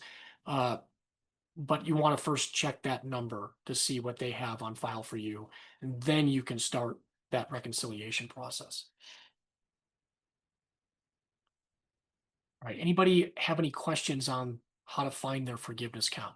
This is probably not terribly relevant for you if you're just starting your internship or residency, right? If you want to check, go for it, right? But you probably don't have a lot of forgiveness time. But any of you that kind of navigated your way through the special one-time forgiveness count adjustment, or maybe consolidated your loans specifically for that, or if you've been out, in practice for 10, 15, 20 years here, maybe you have crossed the finish line and you want to see that, right? These are the ways that you can, tease out that information.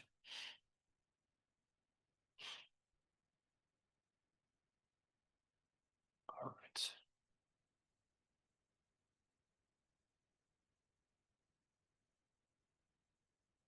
If you're married, it gets complicated, right? So it depends upon how you file your taxes, depends on whether or not your spouse has student debt, and also what your spouse's income is, right? If you file your taxes jointly, they will take your combined incomes, usually using that adjusted gross income measure from your tax return, use that to calculate your payment, and then apply that payment proportionally across your respective student loan balances if you both have student debt.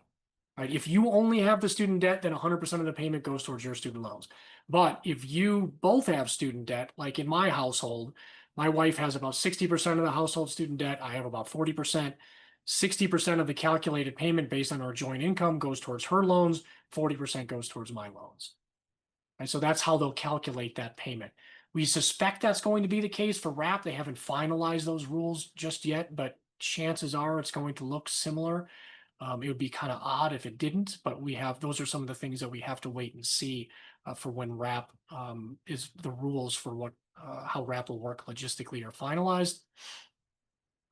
If you want to exclude your spouse's income from your payment, right? So in the case where maybe your spouse doesn't have student debt, maybe your income is higher than your spouse's income and you don't want their income to contribute towards the overall monthly payment that you pay towards your student loans, then you would have to file your taxes separately. And you could do that, right? But you'll probably pay more in taxes, right? So the exercise is whether or not you save a sufficient amount in your monthly student loan payment to justify filing your taxes separately.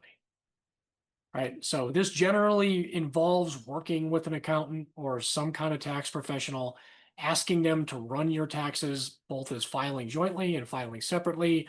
And you want to specifically know the adjusted gross income for each of those scenarios. And then you can come back over to the student loan repayment simulator, put that information in there and see what the differences are in terms of your calculated monthly payments. And see if there's enough difference between those monthly payments based on your joint income versus your separated incomes to see if it justifies filing those taxes separately. Community property states are a whole different beast. So if you live in California, Texas, I think this link will take me to the page that, yeah, so any of these here, I think I saw some of these states when you were all telling us where you were joining from tonight. So if you live in one of these community property states, then when you file your taxes separately, generally speaking, half of your household income ends up on your tax return, the other half ends up on your spouse's tax return. So depending on how that shakes out, living in a community property state can present some unique opportunities for using an income-driven repayment plan. Right. So we did a case during one of our last sessions last week for general practice veterinarians, and it was a veterinarian who lives in Arizona.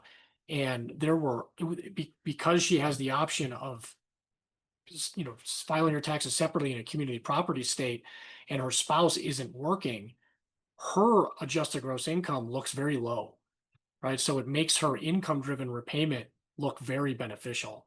And the differences in the repayment were in the hundreds of thousands of dollars range, right? So knowing that information can really save you some real money, depending on what your circumstances are. It's definitely worth a look.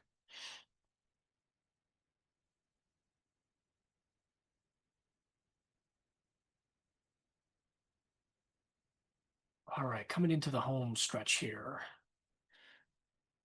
Consolidation, I did see some questions about consolidation.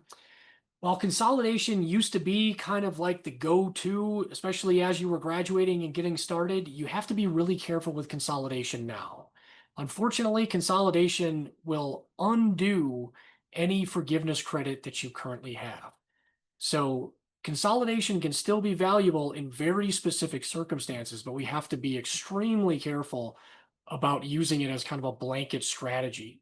So most of you are probably not going to want to consolidate your loans either at all if you have all direct loans, or only in part if you have health profession student loans or loans for disadvantaged students. You can actually consolidate these health profession student loans separately, leaving your direct loans outside of the consolidation application, so that consolidated portion doesn't impact your direct loans.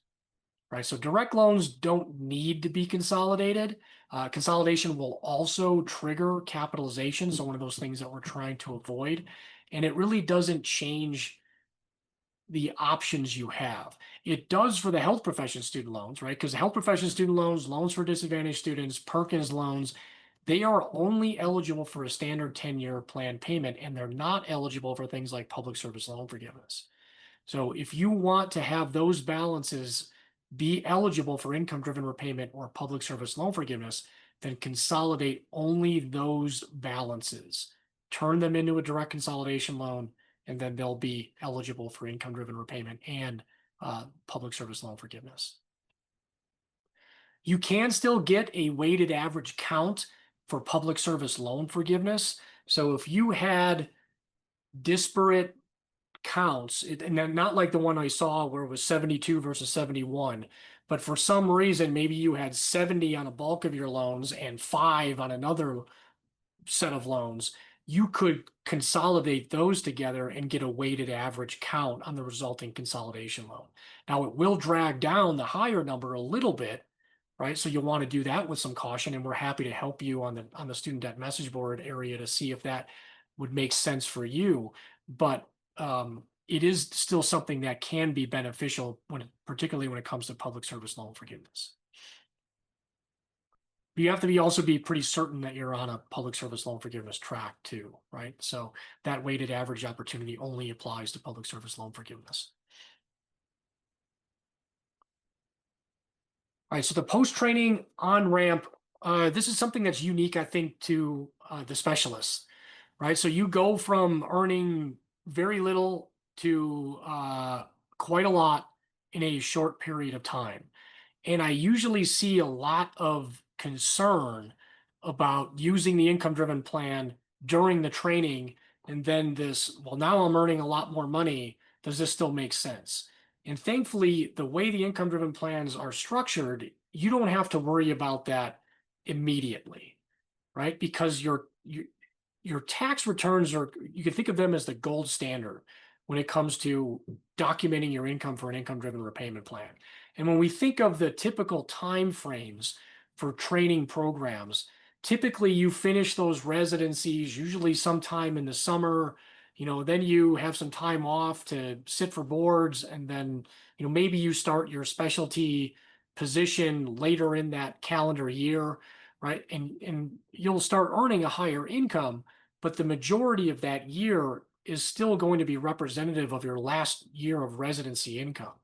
So when you file that tax return, you'll have that year's worth of training income to still use as valid income documentation to calculate your student loan payment, even though you're now well into your specialty practice and earnings, right? So it gives you an opportunity to have a otherwise low student loan payment for at least another year after your residency training completes to jumpstart your overall financial wellness, right? So to boost that emergency fund, pay off any lingering credit card debt you may have accrued during your training, save for the down payment of a home, start a forgiveness savings plan if you're projected to hit forgiveness, buy into a practice or start your own practice if that's on your list of things to do, start a family, things like that.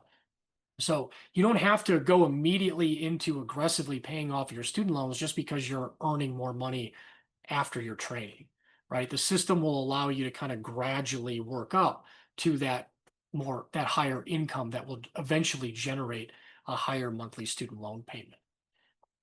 So take advantage of that, right? And you can build that into the simulations as well, like kind of like we did in our example that we looked at earlier. Let me see if I can find that. Where that went. I usually have too many windows open. I probably made a mistake by trying to find them. So here we kind of did something similar here because we know that this person, that's why I suspect that this person maybe was in a transition phase here, had an income that was, nearly half what their current income is. Maybe they were just kind of getting into their, their previous year's income was still representing half a year's worth of training and half a year's worth of specialty income, right? But you can adjust that in the income information, using that previous year's tax return, even though your current income may be higher than that. While you're kind of looking at that, because there have been a question in here about, is there a way to check your monthly payment, what it would be for switching from save to pay or IBR in order to make sure that it is affordable? I was wondering if you could sort of touch on that there. Sure. So you can use the easiest way is to use the simulator, right? So in this case, right, so we're going to put that recent adjusted gross income dollar amount that we have in there, and then I'm going to look at the 2025 payments in the simulation results. Right, so if I run those results, so this person already has 10 years of payment, so the next year, year 11, is going to show me if I were to switch to IBR 2009 using that income documentation, here's my minimum monthly payment with a family size of 1, so for a single person. If using pay as you earn, this is a good check, right? Because they're currently using pay as you earn and their minimum monthly payment is very close to this. So this is what suggests that they used that, what is probably a 2024 adjusted gross income, to document their income for that pay as you earn plan, because their current minimum monthly payment is very close to that. All right, so this is how you can use the simulator to check. Now, when if I want to see what is my, payment going to jump up to the subsequent year, because now when I file my tax return and I've worked a full year as a specialist, right? A year later, that may be a little bit higher, right? So what is my monthly payment there? I can scroll down a little bit farther, and when I get to the monthly payment table range, I can start to see that, right? So years 12 now, so that year beyond. So it looks like it's going to jump from 904 to 1740 using pay as you earn, right? So I can pencil that in to allocate for my budget for when that happens so I don't blow up my budget. That's a pretty significant increase, right? But you want to be aware of it. You can also use the monthly repayment summary tab to look at that. So the red line represents the monthly payment.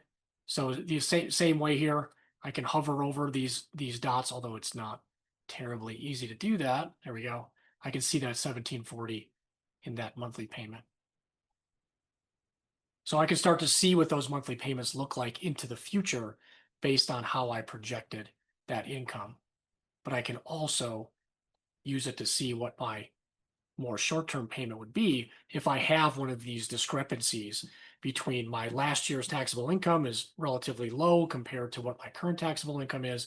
I can spot check what that monthly payment should be using that income information here as well. There was a comment as well about someone that is in pay, going for forgiveness. They have a large student debt amount, 450,000. They mentioned that they were very bummed that they have to do a 30-year plan now. Could you just revisit the IDR profiles and where to find that just so they can ensure that that's what they're looking at?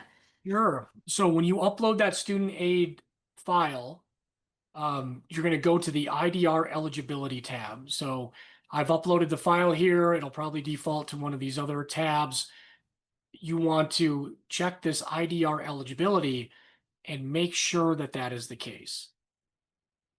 Now we can simulate that, right? So if we, and when you get into those higher balances, RAP actually might help you.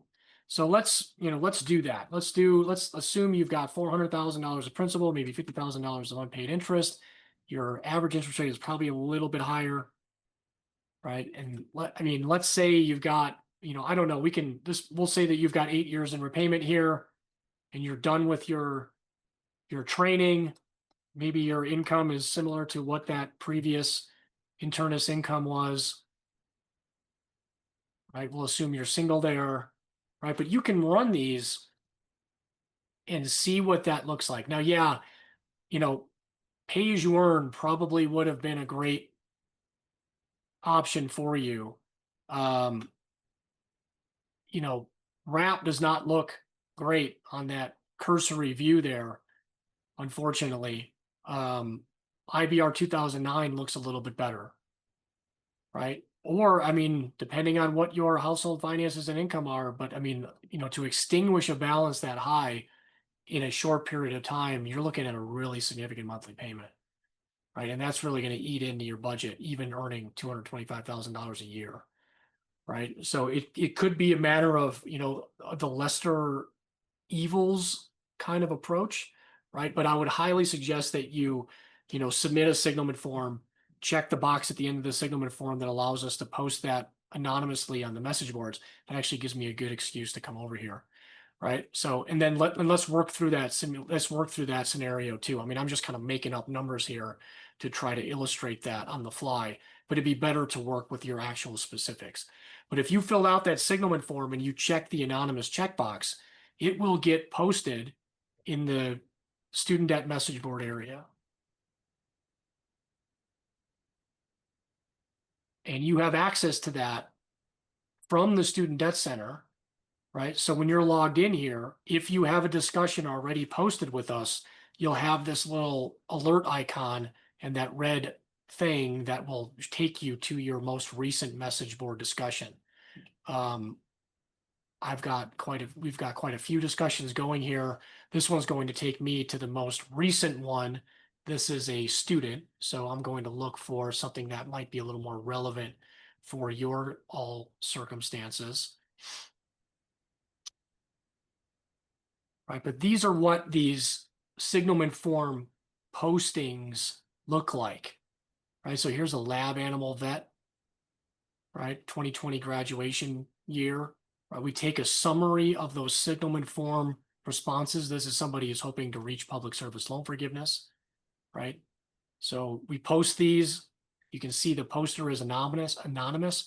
Dr. Mears and I will know who you are, but the rest of the community will not, right? And then we go through and we do that physical exam of your student loans, show you what we find in here, which income-driven repayment options you have available to use, right? And then talk through, what your concerns are, and then try to help you find the most beneficial repayment option, right? And this one has, 9 responses in it, right? There's quite a bit of back and forth going on here, right? Over several years, right? This is not something you're going to fix quickly, right? These are not, ER cases, right? These are more, your garden variety internal medicine disaster cases, right? They take a little bit of time to work through. Usually you arrive at something that's workable, and then we can go back and forth when those side effects pop up, right? So that's what we're going for here on the message boards, and trying to help guide you through some of those questions that come up as you're working your way through repayment. We have a couple of questions hanging out, but I wanted to let you wrap up with things. There was someone that had asked about an aspect of the beautiful bill applying to PSLF too, Sure. but I'm not No, sure go for it. what Well, that was in reference yeah, to. I've got the financial wellness sections just to kind of finish us up here, but let's go ahead with those questions, and we'll tackle them.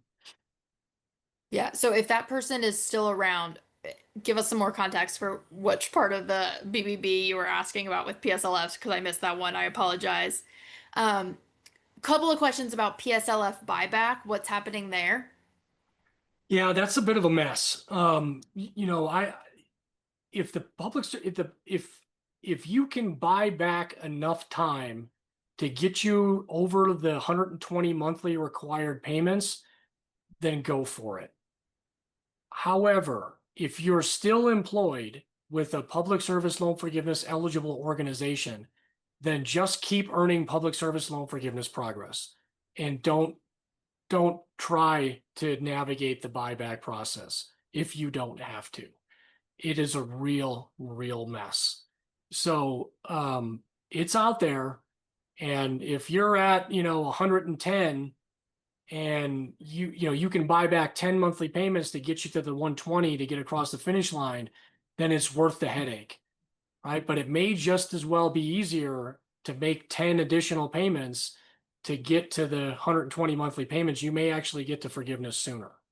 So yes, it is out there, and it is an option, and you can try to navigate it, but it is a little bit, I wear a helmet, right? Because it's like beating your head against a wall right now to make any progress with it.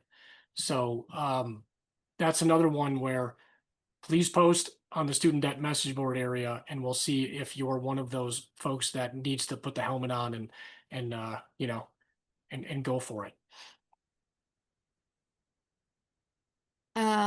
A little bit more clarity on the aspect of the BBB applying to PSLF2.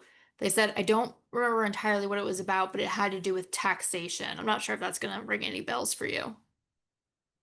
Well, the only 2 elements I'm aware of in terms of student loan repayment and taxation was letting the special tax exemption expire, right? So anybody who crosses the IDR, so income driven repayment forgiveness finish line in 2026 and beyond, will have to pay a federal income tax on the amount that's forgiven.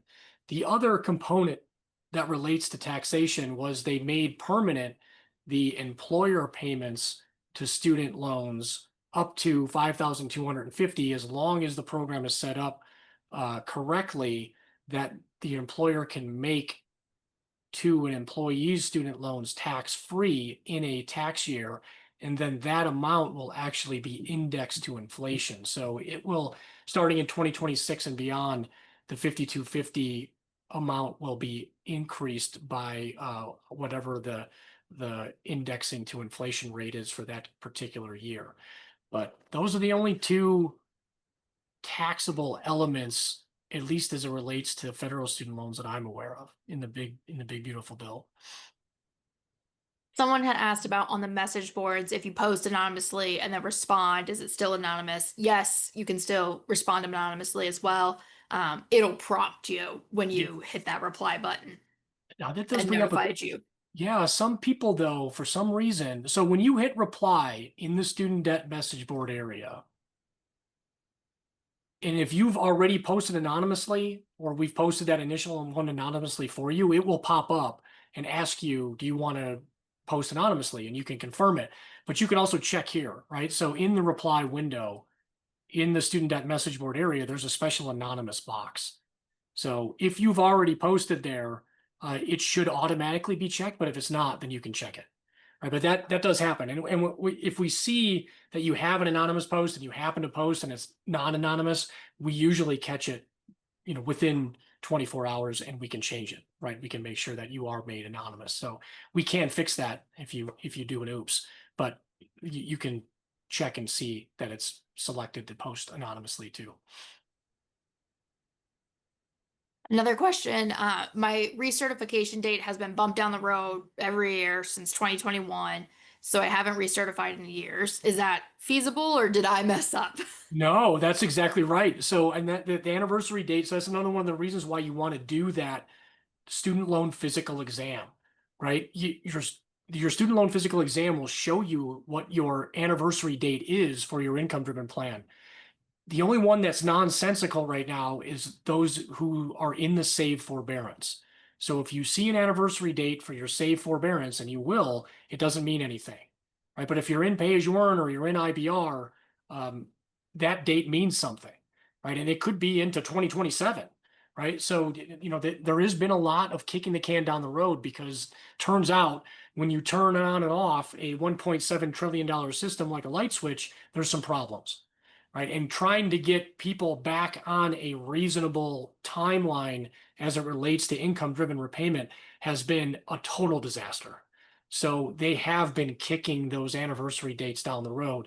It is starting to normalize, right? So whatever that one is showing now is probably accurate, and it'll probably be on a more regular 12-month scale after that, barring any disaster to the system again, right? Which I hope we never have to go through again.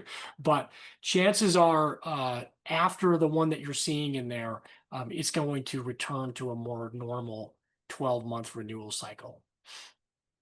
Hopefully. Uh, we piqued some interest on the buyback. What is the deal with that? Does it mean you can buy the last few years of PSLF? If you're only 4 years in, would that be too much of a headache?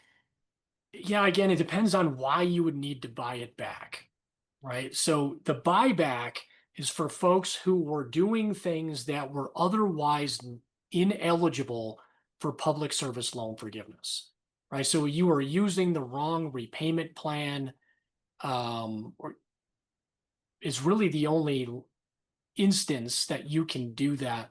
There, if you had the wrong loan type, a lot of that was fixed during the one-time forgiveness count adjustment. So it's going to really depend upon your history and why you would be eligible for the buyback. But again, the buyback is a pain in the rear. And it technically is only eligible for folks who, if they were to meet the buyback criteria, the buyback would actually put them across the forgiveness finish line. So the 120 monthly payments. If you're talking about, buying back 4 years of public service loan forgiveness credit, and that's the only credit you're going to have, it's not worth it, right? You could see if you can actually get, without using the buyback, public service loan forgiveness credit because you were making payments to your loans, but you just never filled out the public service loan forgiveness employment certification form. That's a lot easier, right? Try to get the public service loan forgiveness employment certification credit normally first.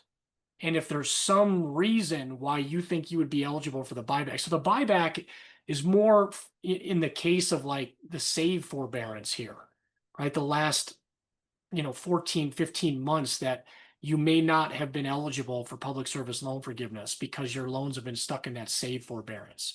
Or, you got caught up in some of the other forbearance periods during the period of time when they turned off applications for the income-driven repayment plans while the courts were getting involved, that was all very messy as well. And if you otherwise were meeting the eligibility criteria for public service loan forgiveness, you conceivably could buy back that credit as long as it's going to put you across the 120 monthly payment threshold. Right? Again, it's hard to overstate how fraught with difficulty it is to get that buyback. So unless it's absolutely necessary, and there are people who can really benefit from it and get across that forgiveness line, then let's go for it. But don't do it just because you heard about it, right? It's not easy, and it's not always necessary. If you switch to pay or IBR, will your recertification still be in the future or will it be expedited? If you switch to, so if you're leaving the save forbearance and you're applying for pay or IBR, when that application is processed, that will start a 12-month payment cycle for your, or a payment schedule, they call it, for your income-driven monthly payments. And 12 months from then is going to be your anniversary date. Right. So if your application gets processed tomorrow, right, and your first payment is due 30 days from now, then your anniversary date is going to be in, November, December of 2026. And you'll have to provide updated income information at least 35 days before that November, December 2026 anniversary date. So the payment schedules operate on 12-month cycles from the time the application is processed. Right. So usually the application is processed and your first payment is due 30 days from then. Right. So that kind of kicks off the first payment in that 12-month payment cycle. And if you've already finished your residency, how can you go about getting PSLF retroactively? So that you go to the Public Service Loan Forgiveness Employment Certification form. So if I think there's actually a link to it on the My Student Loans page in the PSLF status. So the Public Service Loan Forgiveness Employment Certification Form. You could do this electronically as well. So if you go to studentaid.gov and search for Public Service Loan Forgiveness, this is the manual form, right? So the PDF form. There's a part here that you fill out, same with the electronic form, but then there's also a part that your employer needs to fill out. So they need to confirm that you were in fact employed during the time frames that you're claiming on this employment certification form. So you'll have to find somebody who's like either your residency advisor or the HR equivalent in your residency program. Oftentimes they're pretty familiar with these, right? So if other people have already asked for public service loan forgiveness progress, then they are generally familiar with these forms. If you're the first person to ask, then you may be coaching them through the process, right? But you have to sign or fill out a portion of this, and then your employer has to sign off to kind of confirm that those dates aligned. And try to do it electronically first. You might get lucky and find, that academic institution in the system already. In which case the whole thing can be done electronically. Otherwise, you may have to use the PDF application here. Thanks. Why don't you finish up and we'll see if we get any last minute Yeah, no, questions. I think that's really all we got here. So I think we're at the end. And so anything else any other questions that anybody has, again, I just want to make it clear that any resident, academic intern, or academic veterinarian has free access to VIN.